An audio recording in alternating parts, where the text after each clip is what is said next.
Assalamualaikum warahmatullahi wabarakatuh. Waalaikumsalam warahmatullahi. Ya, selamat sore teman-teman semua, terutama Troops Indonesia Tanpa Izin di seluruh Indonesia. Semoga dalam keadaan sehat selalu dan semoga di masih pandemi ya Kang ya, gitu ya. Semoga terus menjaga protokol kesehatannya dimanapun berada. Ya, selamat datang teman-teman semua di podcast Indonesia Tanpa Izin Chapter Bogor. Ya, kali ini kita kedatangan tamu yang luar biasa nih teman-teman semua, yang kayaknya suhu kali ya, dikatakan suhu di ITJ gitu ya. Ya, mungkin teman-teman yang udah kenal gitu ya. Ini dia Kang Edew atau biasa nama panjangnya kali ya Kang ya. Kang Edew itu berarti nama panggung ya Kang? Nama panggungnya. Nama panggungnya. Nama aslinya? Muhammad Adi Pradana. Iya. Namanya Muhammad Adi Pradana Kang ya. Iya, atau nama panggungnya Kang Edew. Ya, teman-teman semua di sini kita akan apa ya Kang? Bincang-bincang kali ya Kang ya. Boleh. Seputar perjalanan Kang Edew di ITJ khususnya gitu ya Kang ya. Ya Kang Edew, kalau bahas ITJ kayaknya cukup luas ya Kang ya. Apalagi kalau ngelihat dulunya ITJ pergerakannya dari mulai Twitter gitu ya Kang ya sampai hari ini masih eksis gitu ya Kang ya. Nah, kira-kira nih Kang menurut Kang Edew sendiri perjalanan Kang Edew gitu ya di ITJ itu kayak gimana sih Kang dari awalnya sampai saat ini? Iya. Awalnya sih kalau nggak salah kan di 2011an gitu kan awalnya rame di Twitter, udah cukup ngikutin, cukup ikut ngeramein hashtagnya, cuman memang belum kenal orang-orangnya. Terus ada Silatnas pertama, kebetulan waktu itu nggak sempat ikut karena nggak ada teman, tapi pulang dari Silatnas ternyata ada beberapa. Oh, saya asli kan dari Sukabumi ya dulu. Di 2011 tuh masih domisili Sukabumi, jadi ngajak orang buat ikut Silatnas di Sukabumi. Waktu itu belum ketemu, tapi setelah Silatnas ternyata memang ada yang dari Sukabumi. Nah, ketemu pertama kali adalah setelah Silatnas pertama dengan orang-orang teman-teman dari ITJ Sukabumi yang pulang. Jadi di sini ada Kang Inu, Korcap pertama ITJ Sukabumi. Nah, dari situ baru ikutan kegiatannya lah di ITJ Sukabumi. Jadi awalnya selepas Silatnas pertama ikut kegiatan ITJ Sukabumi. Jadi awalnya dari situ sih. Oh, berarti memang kalau Kang Edew sendiri dari ITJ Sukabumi ya Kang ya? Kalau boleh tahu di awalnya ITJ di Sukabumi itu ada berapa orang sih Kang di sana? Awalnya setahu saya sih ada 3-4 orang yang ikut ke Silatnas, terus pulang ketemu ada saya dan ada 1 orang lagi. Jadi awal banget tuh berarti ada sekitar 6 orang. Di Sukabumi kegiatannya kalau awal-awal kan standar ya, semuanya sebar flyer. Terus misalnya ada penggalangan dana dibuat Palestina, Syria dan sebagainya. Awal-awal sih kayak gitu. Terus akhirnya ikut lagi event yang gedenya Silatnas kedua di Bogor, ikut jadi panitia. Setelah itu saya udah lulus kuliah. Jadi awal masuk tuh masih kuliah, tapi ikut di ITJ Jabodetabek itu setelah lulus udah gabung di ITJ Jakarta. Awalnya sih ITJ Jakarta waktu itu pas lagi vakum, jadi ikut yang reborn bahasanya waktu itu reborn karena waktu itu sempat vakum dulu di ITJ Jakarta. Oh, berarti kalau Kang Edew sendiri pertama di ITJ Sukabumi ya Kang ya, yang kedua mungkin di ITJ Jakarta.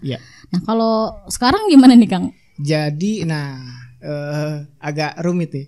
Jadi kompleks gitu ya. Karena di kerjaan sendiri kan jadi dari 2014 tuh di Jakarta, tapi sebetulnya rebornnya sendiri 2015 tuh. Saya kurang tahu. Tapi sebelum itu pun udah memang di Bogor ikutan, misalnya ada kegiatan di Bogor, di Depok juga ikutan, di Bekasi kayak gitu, tetap support dari sisi kepanitiaan atau mungkin cuman hanya ikut di acaranya. Terus di Jakarta baru ikut kepengurusan yang benar-benar masuk ke pengurusan gitu. Dulu di sana fokusnya di street dakwah. Jadi di ITJ Jakarta karena kita lihat market dakwahnya adalah lebih ke anak-anak muda yang pop, jadi kita nyasar di CFD dan kita buat aplikasi dan sebagainya biar bisa nge-touch anak-anak muda di Jakarta di CFD. Jadi dulu pegang divisi street dakwah. Setelah itu kerjaan juga sering resign lompat-lompat perusahaan dan juga lompat-lompat tempat kerja. Jadi sempat ke Bandung, terus ke Karawang, sekarang balik lagi ke Bogor. Tapi dari sisi support aja sih lebih ke online kebanyakan sih sekarang. Jadi banyaknya. Jadi kalau boleh ditarik mundur, saya tuh mengenal ITJ itu karena dulu itu corak dakwah ITJ itu yang paling nggak judging gitu ya. Karena dulu sebelum gabung ITJ itu memang bukan anak rohis, bukan begajulan. Kalau dulu kan ada tagline-nya biar begajulan tapi nggak begajulan kan. Nah itu tuh bener-bener nangkap dah. Jadi ketemu ITJ itu bener-bener nemu wadah yang bisa kita berkontribusi tanpa harus merasa di judge masa lalu kita sebelumnya. Dan dari titik itu sampai sekarang, baik ada atau tidak ada ITJ, memang fokus concern saya terhadap dakwah itu pasti ke against liberalism, pluralism, and secularism, ada atau tidak ada ITJ ya. Jadi sekarang ITJ alhamdulillah udah 11 tahun dan masih eksis, sangat bersyukur terkait itu. Mungkin sekarang ini tidak ada di sebuah pengurusan chapter manapun, tapi secara support insya Allah selalu support gitu. Iya, wah luar biasa ya teman-teman. Ya itulah salah satunya Kang Edeo yang maksudnya tidak menjadi bagian daripada pengurus tapi tetap support dan menjadi bagian daripada ITJ gitu ya Kang ya. Ya ini unik Kang, tadi ngedengar berarti Kang Edeo sekarang udah lulus kuliah juga, berarti udah kerja, berkeluarga ya Kang ya? Udah alhamdulillah. Lulus dari anak ITJ juga bagaimana? 2013. Oh enggak. Enggak kayak enggak ya. Jadi enggak kayak ada yang di belakang layar gitu ya. Lulus dari 2014, kerja sampai sekarang udah 8 kali pindah kerja. Nikah di 2016, alhamdulillah udah punya putra dan putri. Wah, Masya Allah, luar biasa teman-teman Kang Edeo ini. Ya tadi ada yang menarik sih Kang dari pekerjaan yang mungkin pindah-pindah kali ya Kang ya. Nih kalau boleh tahu Kang Edeo sendiri tuh kerjanya tuh atau di bidang apa sih Kang gitu? Sampai maksudnya tadi sempat unik gitu ya, pindah-pindah dari perusahaan satu ke perusahaan yang lainnya. Itu apakah jangka waktunya setahun, 2 tahun atau bahkan 5 tahun atau bagaimana Kang? Majornya IT, kuliahnya dapat bachelornya di IT. Nah sebetulnya tuh saya tuh awalnya itu nggak kuliah. Jadi pas awal lulus dulu STM mesin STM-nya. Wow. Tapi pas waktu keluar STM-nya ekonomi tidak memungkinkan untuk kuliah.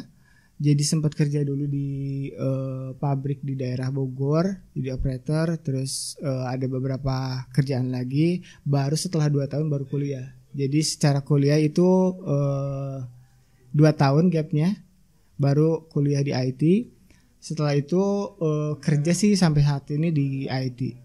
Kalau masa pekerjaannya itu ada yang 2 tahun, ada yang 7 bulan, ada yang 1 tahun, 1 tahun setengah, ada yang sampai 3 bulan juga ada. Tapi lebih karena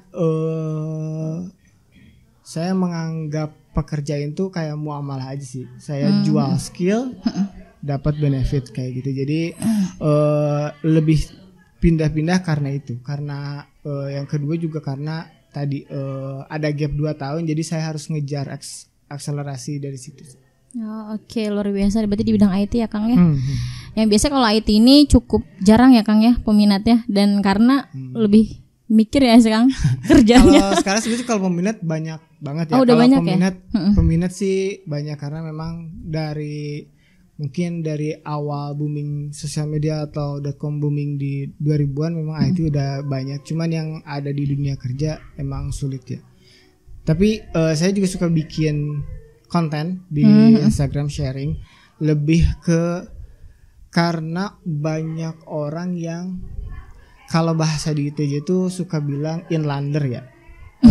Orang-orang yang londo ireng, yang biasanya kan kita menganggap orang-orang yang mengembrace secularism, pluralism itu orang-orang yang Islam tapi dia nggak percaya diri atas keislamannya. Saya suka ngambil view itu di sharing pekerjaan saya juga. Jadi ketika kita jadi pekerja, saya tahu keutamaan bagi orang-orang yang usaha di Islam. Tapi secara Islam juga ngajarin kita supaya jadi muslim profesional, jadi yang nggak zalim sama pekerjaannya. Saya sharing itu secara intinya sih sebetulnya pengen mengajarkan bahwa kerja atau menjadi pegawai itu juga tidak bisa dilepaskan dari jati diri kita sebagai muslim. Lebih ke yang tadi sekularisme itu ya. Jadi sebagai muslim tuh kita punya worldview yang ajeg.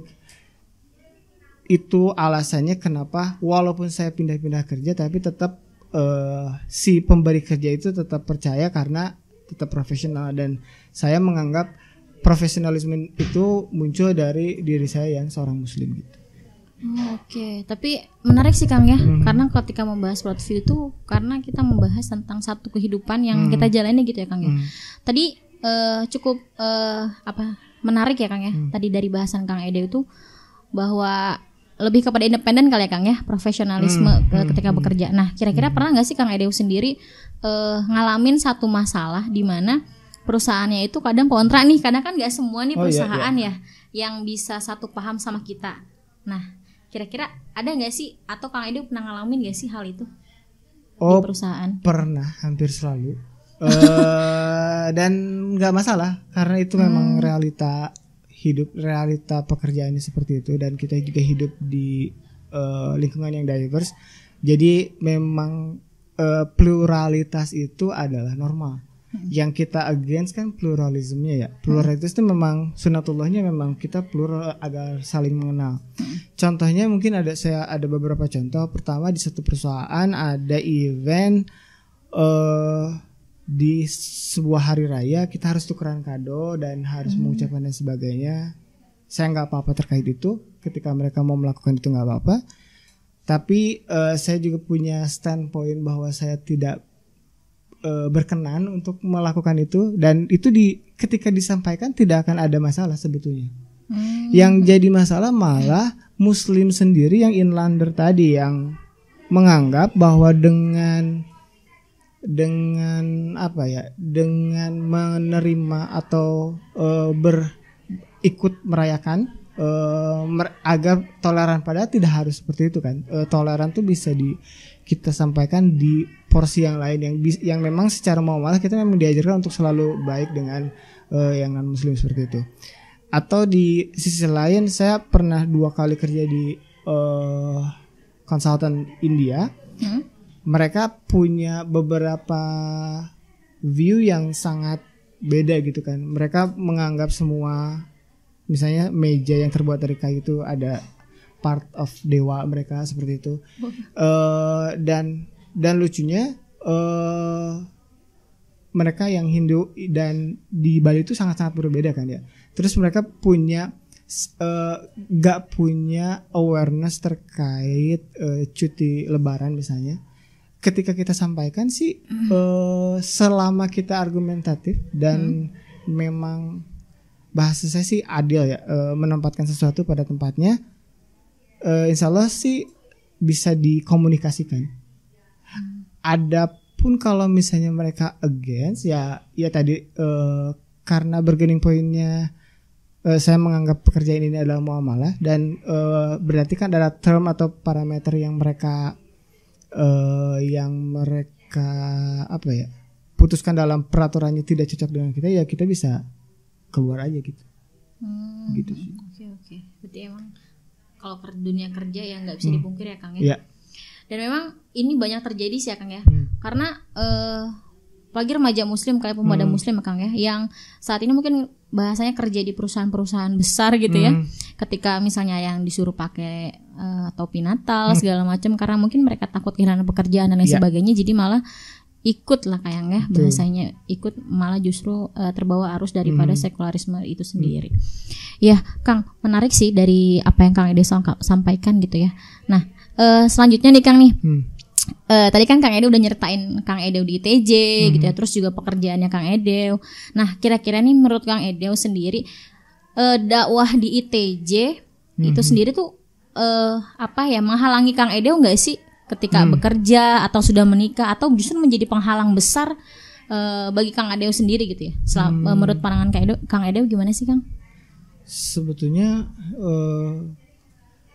tergantung kita melihat atau view-nya, prioritas kegiatannya sendiri ya. Kalau kita sebagai muslim, dakwah itu kan built in kita sebagai muslim tuh memang salah satu tugasnya itu memang didakwahkan kita sebagai, dan mungkin terkesan terlalu sakral, seolah-olah dakwah itu hanya dilakukan oleh ustadz dan yang memiliki ilmu. Cuman sebetulnya kan di setiap muslim itu ada kewajiban untuk menyampaikan walaupun satu ayat, dan jadi ketika view-nya seperti itu, definisi dakwahnya pun tidak semata-mata kita yang kayak preaching gitu kan, nggak selalu harus kayak nasihatin dan sebagainya.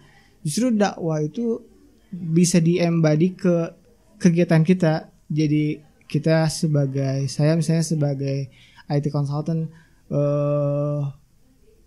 menunjukkan kinerja, dan itu didasari dari kemusliman saya. Itu kan sebagai dakwah juga, bahwa muslim itu jujur loh, muslim itu toleran loh. Nah, itu udah salah satu bentuk dakwah. Jadi tidak bisa dibenturkan, karena itu maksudnya misalnya dakwah mengganggu pekerjaan atau dakwah mengganggu keluarga, kecuali kalau definisi kita terhadap dakwah yang tadi ya, maksudnya yang benar-benar harus bikin acara kajian, kita yang mengisi kajian dan sebagainya. Nah, itu memang pasti ada yang dikorbankan misalnya secara waktu dan sebagainya. Tapi bagi saya sih dakwah itu bagaimana kita behave sebagai muslim, itu dakwah kita gitu. Ya, setuju banget ya Kang ya, karena memang lagi-lagi tugas kita sebagai seorang manusia gitu ya Kang ya, diciptakan nama Allah gitu ya untuk beribadah dan juga menjadi khalifah gitu ya Kang ya di muka bumi ini. Ya Kang Edew, dari mungkin beberapa tadi konteks yang sudah kita bahas gitu ya Kang ya. Nah, menurut Kang Edew nih, ITJ atau saran Kang Edew ke depan untuk ITJ, dakwah ITJ khususnya Kang ya, itu harus gimana sih Kang gitu? Apakah memang ITJ harus nggak ada aja nih, atau memang harus ada perubahan besar yang kita ciptakan apalagi kan sekarang luar biasa Kang ya, tantangan dakwah kita di era yang sungguh luar biasa ini ya, mangga Kang. Pertama-tama sih kurang gimana ya, ITJ ada sampai saat ini pun menurut saya itu sebuah pencapaian, konsistensi dan persistensi kader-kader dakwahnya, troopsnya. Cuman ini mungkin bukan juga saran ya, cuman yang dirasa di saya pribadi, saya gabung ITJ itu karena masa lalu saya kan sebelumnya tuh agak-agak jauh ya, maksudnya saya tetap sholat dan sebagainya, tapi agak jauh dari mempelajari Islam secara full sampai sekarang juga sebetulnya. Tapi yang menarik di ITJ adalah tidak adanya barrier anak soleh, anak gak soleh. Dan teman-teman yang saya temuin di ITJ pas awal itu benar-benar bikin ngerasa siapapun bisa berkontribusi terhadap dakwah ini gitu. Jadi mungkin di sekarang ITJ udah punya beberapa beberapa sub atau kegiatan lain di kajian ilmiah dan sebagainya. Menurut saya itu sangat-sangat baik, karena memang ketika kita mengeluarkan pendapat memang harus punya argumentasi dan data yang baik. Tapi yang saya harapkan adalah wajah ITJ sebagai komunitas dakwah yang menerima semua kalangan despite segimanapun masa lalunya, atau kalau gampangnya itu yang asik. Karena sebelum ada ITJ, boleh jujur, sebelum ada ITJ gerakan dakwah atau komunitas dakwah tuh nggak seperti ini. Jadi memang ITJ itu menurut saya tuh game changer atau breakthrough secara dakwah. Dan butuh kembali ke hitoh yang itu. itu dari saya sih. Jadi lebih banyak ke kreatif kampanye dan sebagainya gitu sih. Berarti lebih fokus pada pembahasan dan harus lebih ke media kali ya Kang ya sekarang. Lebih ngepop. Ya. Apalagi kalau kita bahasanya ke anak muda ya Kang. Ya, oke Kang Edew. Siap. Luar biasa perbincangan kita pada hari ini. Siap. Sebelumnya terima kasih nih Kang Edew. Sami-sami. Di tengah kesibukannya sudah menyempatkan waktunya gitu ya. Jadi teman-teman luar biasa. Terima kasih Kang Edew sebelumnya. Sami-sami. Oke teman-teman semua, buat teman-teman semua nih yang mau gabung di Indonesia Tanpa Ijil, usah di Chapter Bogor gitu ya, bisa teman-teman searching gitu ya di Instagram atau di Facebook gitu ya. Atau teman-teman yang ada di daerah misalnya di Samarinda atau Sukabumi gitu ya Kang ya, Bandung, Jakarta, itu teman-teman bisa banget gabung di Indonesia Tanpa Ijil di chapternya masing-masing. Kalaupun misalnya di daerahnya nih misalnya belum ada nih, misalnya belum nyari, udah di Instagram nyari nggak ada gitu ya, teman-teman bisa langsung DM di Instagramnya Tanpa Ijil gitu ya. Dan ini teman-teman bisa konsultasi di sana kalau misalnya ITJ-nya ada nggak yang di sana gitu ya. Biar itu juga menjadi salah satu wadah teman-teman semua berdakwah gitu ya. Karena memang di ITJ ya isinya juga bukan orang-orang, tidak menjamin gimana ya bahasa ya Kang. Di ITJ itu tempat orang-orang untuk lebih baik bareng-bareng lah. Baik. Bener banget. Jadi bukan lantas teman-teman minder gitu ya. Karena pun di sini juga isinya masih orang-orang yang masih belajar kok. Betul. Dari yang belum baik menjadi baik dan akan terus lebih baik ke depannya. Gitu ya Kang ya.